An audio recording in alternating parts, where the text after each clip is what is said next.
നിങ്ങളുടെ ഇഷ്ട പരമ്പരകളുടെ മുഴുവൻ എപ്പിസോഡുകളും ടെലികാസ്റ്റിന് ശേഷം എക്സ്ക്ലൂസീവായി സൺ നെക്സ്റ്റ് ആപ്പിലൂടെ കാണൂ. ഇന്ത്യൻ ഉപഭോക്താക്കൾക്ക് മാത്രം സൗജന്യം. കാര്യം പറയൂ. ഇതൊഴികെ ബാക്കിയെല്ലാം തനി മുക്കുകൊണ്ടവാ. അത് തന്നെ കാര്യം.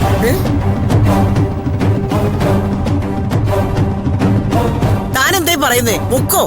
അതെ, നല്ല അസൽ മുക്ക. ഒരു പണത്തൂക്കം സ്വർണം പോലും ഇല്ലാത്ത തനി റോൾഡ് ഗോൾഡ്. വിവരദോഷം പറയരുത്. തലമുറകളായിട്ട് കൈമാറി വന്ന ആഭരണങ്ങളായത്. നിങ്ങൾ തലമുറകളായി കൈമാറി വന്ന ആഭരണങ്ങളാവാം, പക്ഷെ അത് ഇതല്ല. ഇത് അടുത്ത കാലത്ത് പഴയ ഡിസൈനിൽ പണി കഴിപ്പിച്ച തനിമുക്കാണ്. താൻ്റെ നുണ നോക്കിക്കേ, അങ്ങനെ വരാൻ വഴിയില്ല. ഞാനല്ല ലോകത്തെ ഏറ്റവും വലിയ സ്വർണ്ണപ്പണിക്കാരൻ വന്ന് നോക്കിയാലും ഈ മാലയൊഴികെ ഇക്കൂട്ടത്തിൽ ഒരു തരി സ്വർണം പോലും സത്യമാവില്ല. സമയം മെനക്കെടുത്താതെ എന്റെ കൂലിയും എന്നാ ഞാനങ്ങ് പൊക്കോളാം. മാധുരി,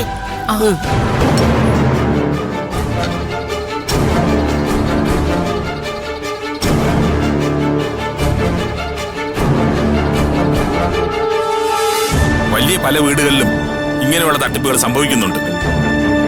എപ്പോഴെങ്കിലും പണത്തിന് ആവശ്യം വരുമ്പോ വീട്ടിൽ വെച്ചിരിക്കുന്ന സ്വർണം എടുത്ത് ആരെങ്കിലും പണയം വെച്ച് കാശ് വാങ്ങും.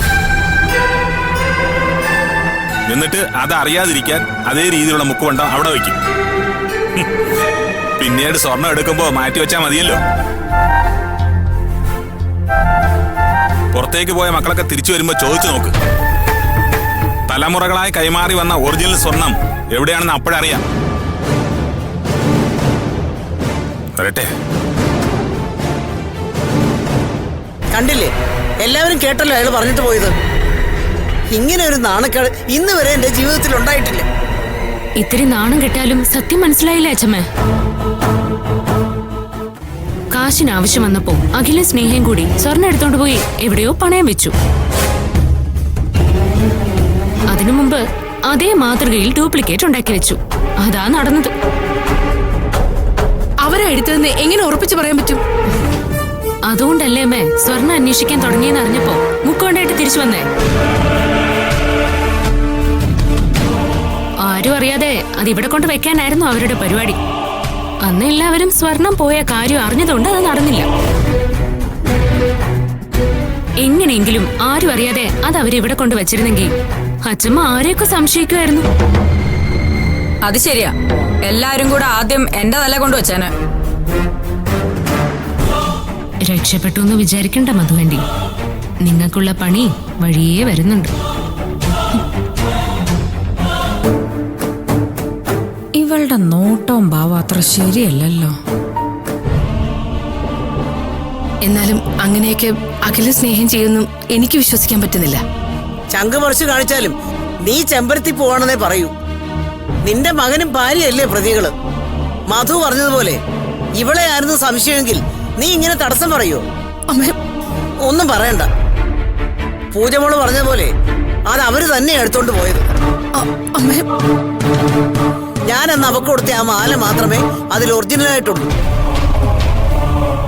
അങ്ങനെയാണെങ്കിൽ അവരെ ഇപ്പൊ തന്നെ ഒന്ന് വിളിച്ചു ചോദിക്കണം. ദാ കൈയോട് അവനെ ഒന്ന് വിളിക്ക്.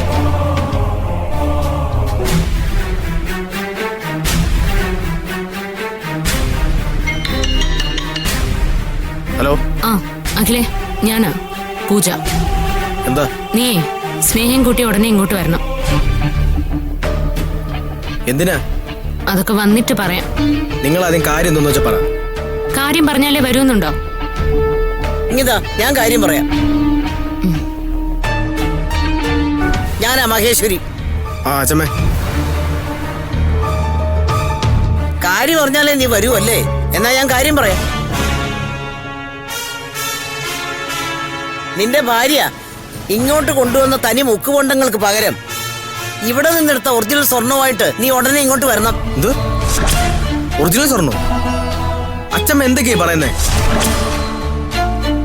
നാടകം നിർത്തിട്ടെ ഇങ്ങോട്ട് വരാൻ നോക്കണേ ചേർക്ക.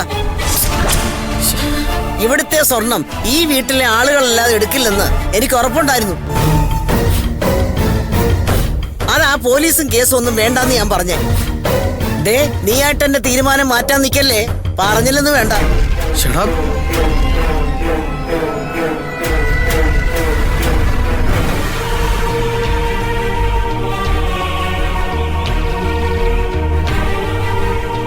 എന്താ അഖില പ്രശ്നം? അച്ഛമ്മ എന്തിനാ ഫോൺ വിളിച്ചത്? എന്തോ കുഴപ്പമുണ്ട് സ്നേഹ. ആരോ മനഃപൂർവ്വം കളിക്കുന്നുണ്ട്. നീ കാര്യം പറ.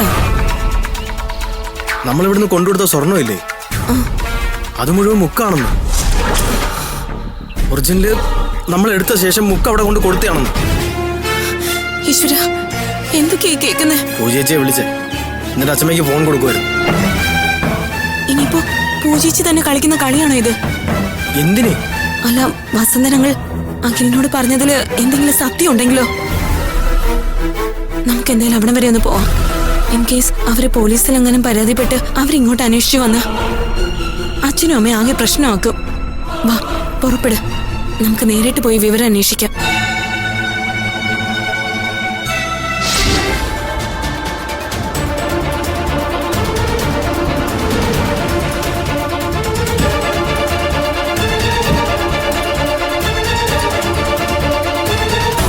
സ്നേഹ, എല്ലാവരും നമുക്കെതിരെ ആയിരിക്കും. നമ്മൾ കൺട്രോളോട്ട് സംസാരിക്കരുത്.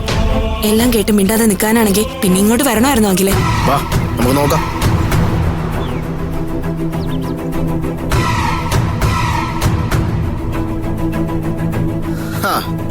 എല്ലാരും ഉണ്ടല്ലോ, അപ്പൊ നമുക്ക് വിചാരണ തുടങ്ങാം. എടാ, നീ വന്നു കയറുമ്പോഴേ വാദം അടിക്കാൻ നിൽക്കല്ലേ. ഞങ്ങളാരും നിന്നെ വിചാരണ ചെയ്യാൻ വേണ്ടി കാത്തു നിന്നല്ല. കാര്യങ്ങള് സത്യസന്ധമായിട്ട് സംസാരിച്ച് നമുക്ക് മുന്നോട്ട് പോവാം. ഇതിൽ എന്ത് സത്യസന്ധതയുടെ കാര്യം അർജുനേട്ടാ ഉള്ളത്? ഞങ്ങൾ സ്വർണം കട്ടെടുത്തെന്നും അത് ഒളിപ്പിച്ച് വെച്ച് മുക്കുകൊണ്ടാണ് ഇവിടെ കൊണ്ടുവന്ന് തന്നേന്നും നിങ്ങൾ എല്ലാരും കൂടെ തീരുമാനിച്ച് ഉറപ്പിച്ച് വെച്ചിരിക്കുമല്ലോ. അഖിലേ, അത് തട്ടാമെന്ന് തെളിയിച്ച കാര്യം. അതും അച്ഛമ്മ ആ സ്വർണം എല്ലാവർക്കുമായിട്ട് വീതിക്കാൻ വേണ്ടി അയാളെ വിളിച്ചു വരുത്തിയതുകൊണ്ട് മാത്രം അറിഞ്ഞത്. എല്ലാവർക്കും കൊടുക്കുന്ന കൂട്ടത്തിൽ ഒരു വീതം നിങ്ങൾക്കും തരണമെന്ന് എന്റെ മനസ്സിലുണ്ടായിരുന്നു. അതും കൂടെ കണക്ക് കൂട്ടിയിട്ടാ ഞാൻ അയാളോട് സ്വർണം തൂക്കാൻ വരാൻ പറഞ്ഞത്. പക്ഷെ മോനെ, ഇത് നീ കുടുംബത്തോടും എന്നോടും ചെയ്ത കൊലച്ചതിയായിപ്പോയി. ഞാനും അഖിലും തെറ്റ് ചെയ്തു എന്ന് നിങ്ങൾ എല്ലാവരും മനസ്സുകൊണ്ട് ഉറപ്പിച്ചു കഴിഞ്ഞു. എന്നാ പിന്നെ പരാതി അങ്ങ് പോലീസിൽ കൊടുത്താ പോരെ? അവര് വന്ന് അന്വേഷിച്ച് കണ്ടുപിടിക്കട്ടെ ആരാ കുറ്റം ചെയ്തതെന്ന്. അത് തന്നെയാ വേണ്ടിയിരുന്നത്. പക്ഷെ ഈ കുടുംബത്തിന് മാനം പോവാതിരിക്കാനാ അമ്മ അത് ചെയ്യാതിരുന്നത്. അതോ യഥാർത്ഥ പ്രതി അച്ഛമ്മയെ കൊണ്ട് അത് ചെയ്യിപ്പിക്കാതിരിക്കുന്നതോ? സ്നേഹം എന്താ അങ്ങനെ പറഞ്ഞത്? അല്ലാതെ പിന്നെ എങ്ങനെ പറയണം പൂജേച്ചി? ഞങ്ങൾ മനസ്സാവാച അറിയാത്ത ഒരു കാര്യം തലയിൽ എല്ലാവരും കൂടി കെട്ടിവെച്ച് തരുമ്പോ അത് സമ്മതിച്ച് കീഴടങ്ങണോ? സ്നേഹ, അത് പറയരുത്. അങ്ങനെയാണെങ്കിൽ ആ സ്വർണം നിങ്ങളുടെ വീട്ടിൽ എങ്ങനെ വന്നെന്നുള്ളതിന് സ്നേഹ തന്നെ ഉത്തരം പറയേണ്ടി വരും. അറിയാത്ത കാര്യത്തിന് ഉത്തരം പറയാൻ ഇങ്ങനെ പറ്റും അർജുൻ സർ? യാദൃശികമായിട്ടാ അതവിടെ കണ്ടത്. ഉടൻ തന്നെ ഞാൻ ഇവിടെ വിളിച്ച് പറയുകയും ചെയ്തു. അത് കൊണ്ട് തരികയും ചെയ്തു. ഇനി അത് അവിടെ ആരെങ്കിലും കൊണ്ടുവച്ചതാണോ അല്ലയോ എന്ന് ഞങ്ങൾക്കറിയത്തില്ല. അത് തെളിയിക്കേണ്ടത് പോലീസാ. നിങ്ങൾ പോലീസിൽ പരാതി കൊടുക്കുന്നേ?